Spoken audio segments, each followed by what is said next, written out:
नमस्कार। मैं हूं रतनमणि डोभाल और मैं आज आपके साथ हरिद्वार में जो प्रस्तावित आईएसबीटी है उसकी चर्चा करूंगा।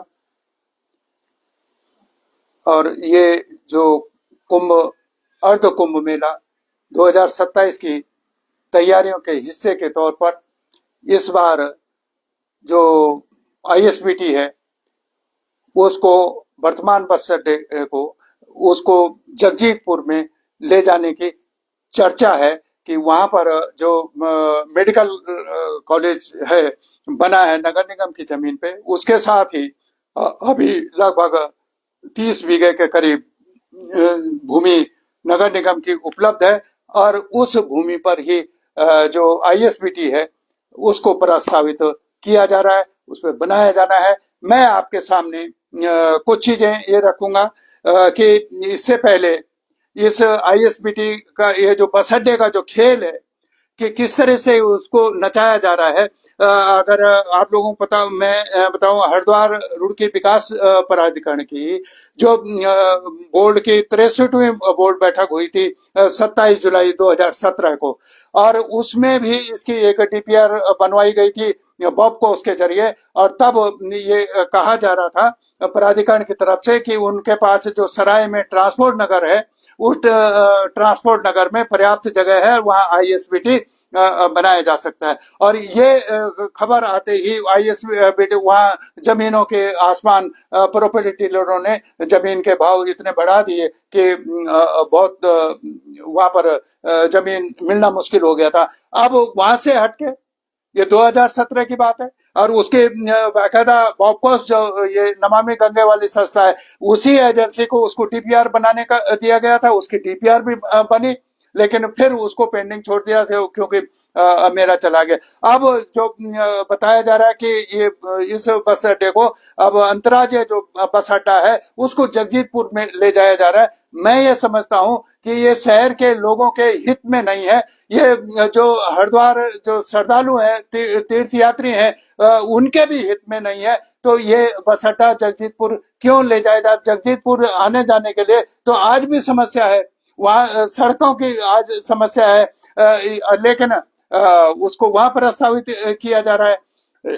और इससे अच्छा ये लोगों का जो सुझाव है, और हम पहले भी उसको मानते रहे हैं कि वर्तमान जो रोडवेज बस अड्डा है उसके साथ ही जल निगम के 2 ऑफिस वहां पर चलते हैं। एक निर्माण निगम है, पेयजल निर्माण निगम उत्तराखंड, एक यांत्रिक विभाग है, उसका भी काम वहां चलता है।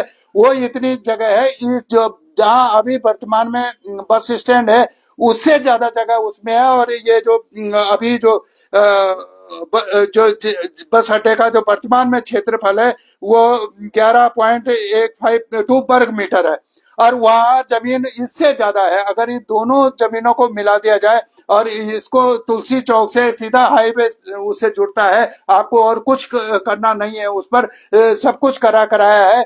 जमीन भी आपके नजूल की जमीन है, कोई अधिग्रहण आपको नहीं करना है। और ये वर्तमान जो आईएसबीटी आप बनाना चाह रहे हैं इसी जगह पर, इसी से भव्य देहरादून में जो आईएसबीटी है उससे भी भव्य आप बना सकते हैं। तो जो श्रद्धालु जो हरिद्वार आते हैं वो सबसे पहले वो चाहते हैं कि वो हर की पौड़ी पहुंच जाएं। हर की पौड़ी का आकर्षण है, उसके लिए ही लोग हरिद्वार आते हैं। बाकी हरिद्वार में देखने को और घूमने के लिए कुछ नहीं है, वो हर की पौड़ी है, लोग वहीं स्नान करने के लिए आते हैं। आप इधर उधर घाट बना दें, लेकिन जब तक हर की पौड़ी पे आदमी नहीं जाता उसकी तमन्ना पूरी नहीं होती, इच्छा पूरी नहीं होती, अधूरा उसको मानते हैं लोग।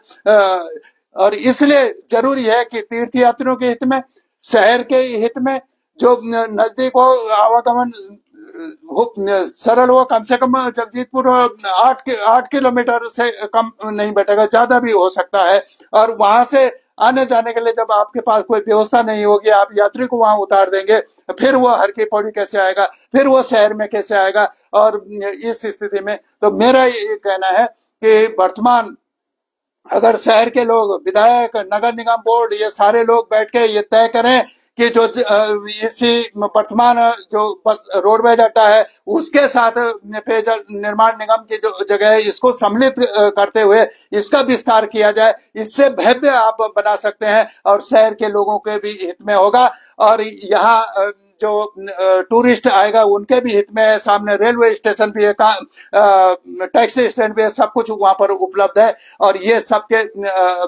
हित में होगा, फायदे में होगा। तो यहाँ के जो जनप्रतिनिधि है, नगर निगम बोर्ड है, यहाँ विधायक है, इन सबको इस पर मंथन करके सरकार के मेला प्रशासन के सामने अपना ये प्रस्ताव रखना चाहिए ताकि यहाँ का जो लोग जो घबराए हुए हैं कि यहाँ चला जाएगा, रोजगार चला जाएगा, सबको जाहिर है कि ये सब होगा। लेकिन अगर इस ढंग से यहाँ पर ये विस्तार हो जाता है तो बहुत अच्छा है। बस अड्डा भी रह जाएगा, विस्तार भी हो जाएगा, सब कुछ हो जाएगा और यात्रियों के लिए बहुत सुगम हो जाएगा, सस्ता भी हो जाएगा, लोकल लोगों के लिए भी। नमस्कार।